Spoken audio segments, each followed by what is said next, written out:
Nós gostamos mesmo de Cabo Verde, estarmos aqui nesta tarde tão quente. É preciso gostar de Cabo Verde, gostar dos cabo-verdianos, gostarmos da nossa terra para podermos estar aqui. Obrigada, André. Permita-me que saúde aqui o Dr. Vera Cruz Pinto, porque o Dr. Vera Cruz Pinto, aprendi com ele num curso aqui há uns anos atrás, na Faculdade de Direito, aqui um curso livre, a mais espantosa e simples definição de multiculturalismo. Ele explicou-nos que o multiculturalismo era uma caixinha de Smarties. Estavam lá as cores todas, mas não se misturavam no chocolate. Eu achei isto um espanto. Queria agradecer ao Circo de Tortulhas o convite para estar aqui também e queria dizer que é um gosto ver o trabalho que tem feito, que o Circo tem feito ao longo deste tempo. Bom, 38 anos de independência, um tempo evidente de celebrações, um tempo em que os filhos e amigos de Cabo Verde celebram, de facto, a independência de Cabo Verde. E como todos sabem, não se pode falar, não se pode celebrar nada sem traçar uma estrutura, construir o presente, mas também olhar para o passado. E permitam que comece olhando para o passado. Que passado é esse que eu tinha em Cabo Verde, menininha São Vicente, nascida na cidade de Mindelo?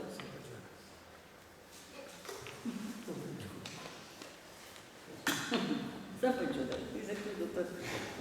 É verdade. Cabo Verde era esse, escuta esse tempo. Cabo Verde era esse. Era um Cabo Verde em que os meus irmãos, mais novos do que eu, porque eram rapazes, tinham autoridade sobre mim. Se me encontrassem na rua e não gostassem da pessoa com quem eu estava a passear na praça, a fazer aqueles quilómetros todos à volta do jardim, mandaram-me para casa e eu tinha que ir. Era um Cabo Verde em que os rapazes tinham autoridade sobre as mães, na ausência do pai, na ausência temporária por causa da imigração ou ausência, digamos, definitiva por causa da morte. Um Cabo Verde em que os homens eram, de alguma forma, inimputáveis do ponto de vista da parentalidade.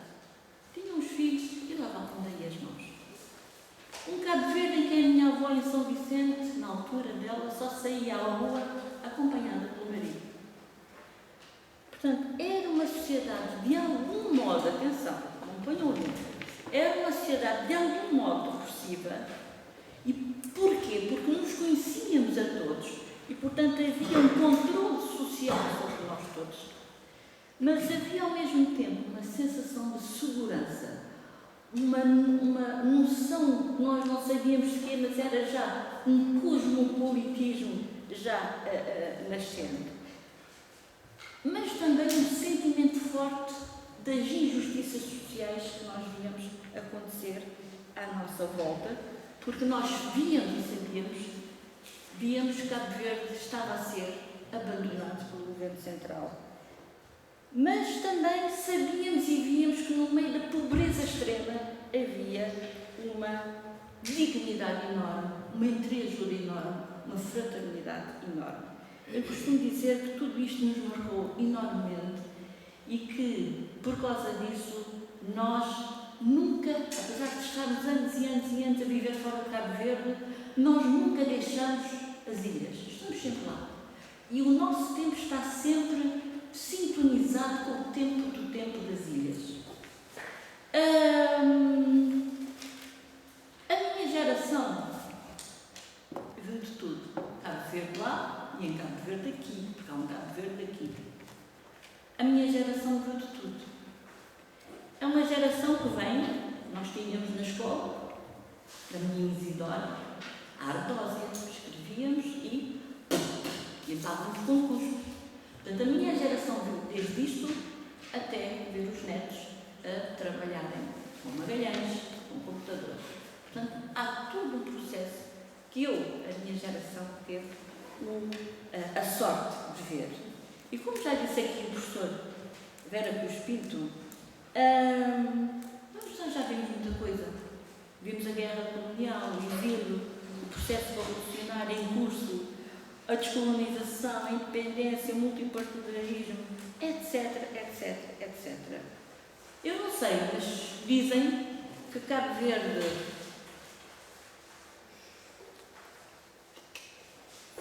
foi, nesse 5 de julho que ouvimos aqui há bocado, Cabo Verde não tinha nenhuma dívida, foi entregue Cabo Verde sem nenhuma dívida, mas também sem muito tostão nos cofres.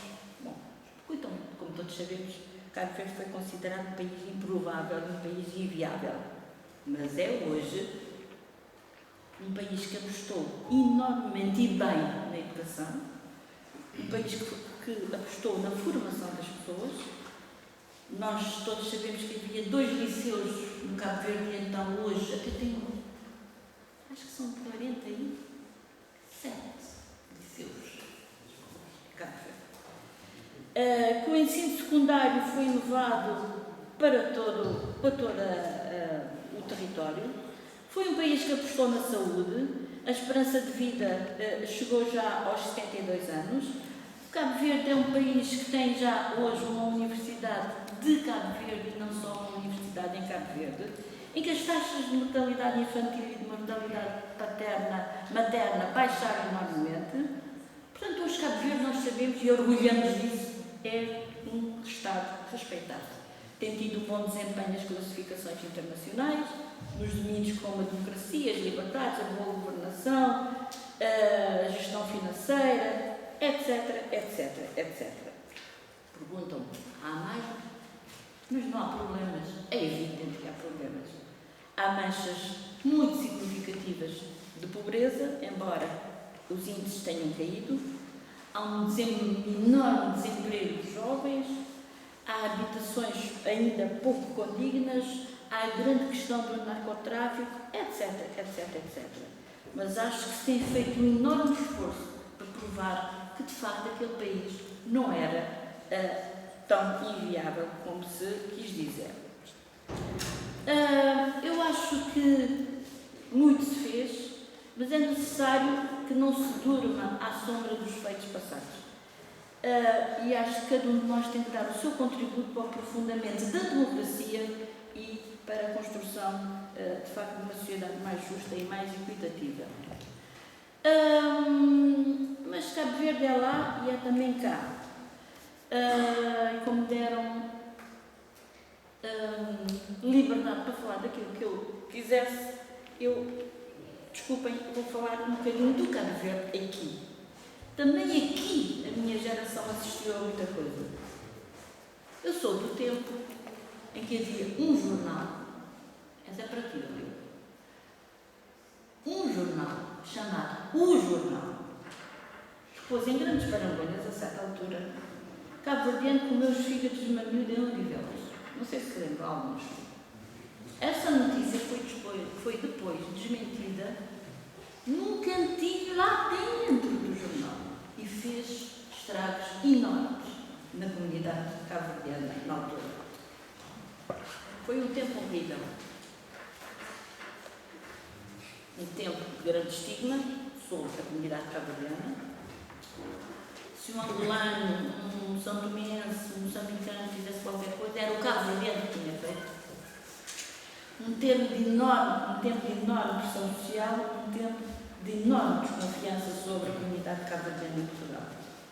Eu sou do tempo ainda em que a comunicação social dizia 3 homens e um cabo-verdiano fizeram qualquer coisa.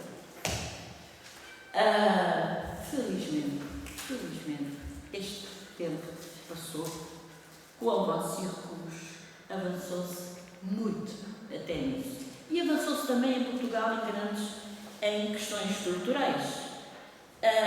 Nós temos hoje em dia, podemos dizer, mas não foi um esforço suficiente. É evidente que nunca é suficiente, mas sabemos que as autarquias fizeram, algumas pelo menos, fizeram um esforço enorme para resolver o problema da habitação. Em alguns sítios, porque este processo tem demorado muito, voltamos a ter problemas de novo, como em Santa Filomena. Nós também sabemos que no universo educativo as pessoas começaram a perceber que hoje a educação ou é intercultural, ou pura e simplesmente não é educação, ou pura e simplesmente não é educação, porque todos vão lidar com a diferença, com o diferente e com a diferença onde quer que essa para a vida fora. Temos um regime jurídico contra a discriminação racial, temos uma lei de entrada, saída e permanência que, pronto, com alguns avanços e recuos, mas aí está, e temos uma lei da nacionalidade, não propriamente em que se definiu, em que há uma mistura do direito de solo e do direito de sangue, e há uma lei de nacionalidade em que foi votada na Assembleia da República sem um único voto contra. Ora, isto, num país europeu, é de assinalar. Queria também chamar-vos a atenção para o seguinte.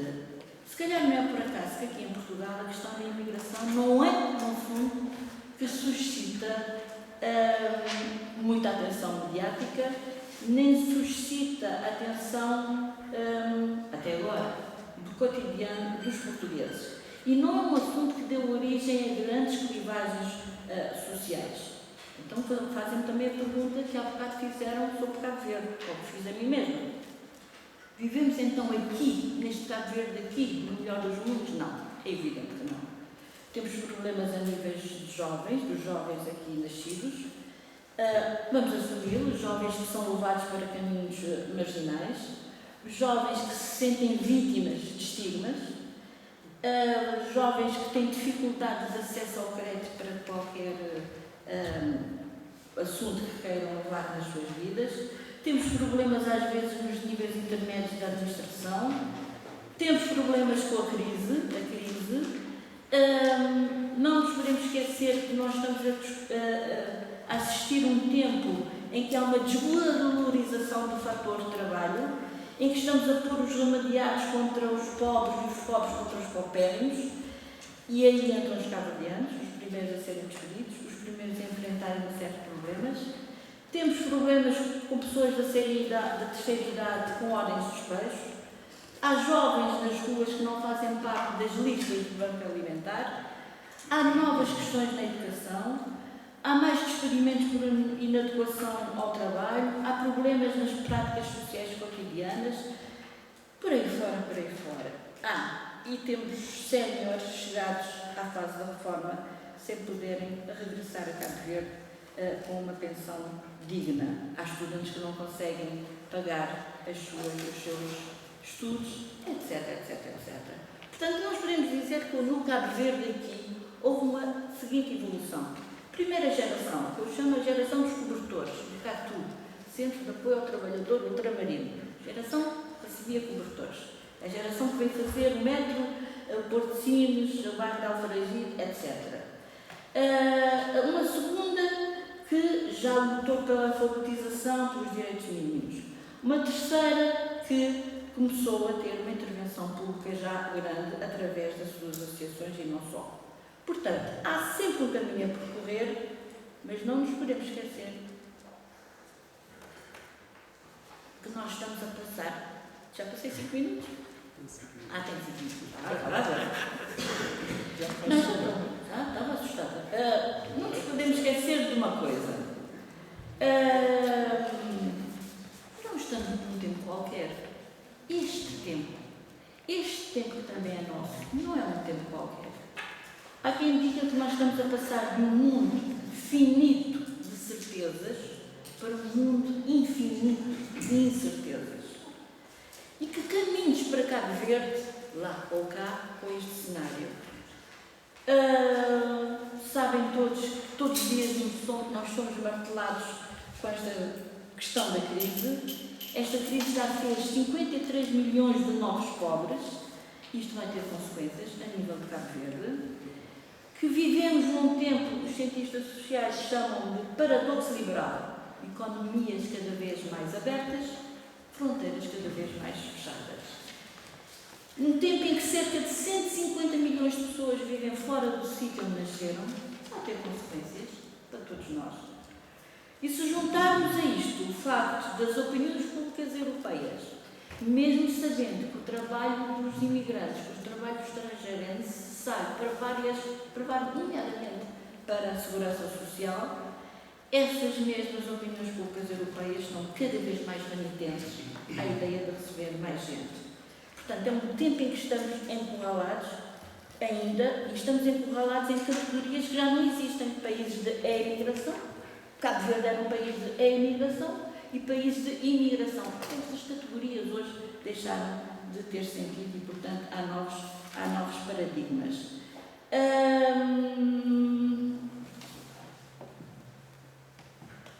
Eu gostava depois voltarei a alguns assuntos, mas eu gostava de dizer o seguinte.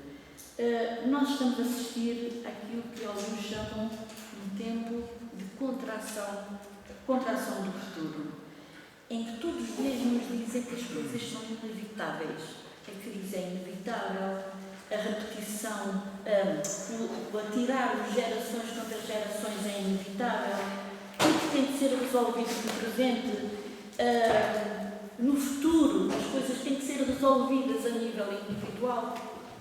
Então, se é assim, as nossas gerações mais novas, os nossos jovens, as nossas jovens, têm de estar, de facto, preparadas para isso em Cabo Verde, aqui ou onde quer que seja. Muito obrigada.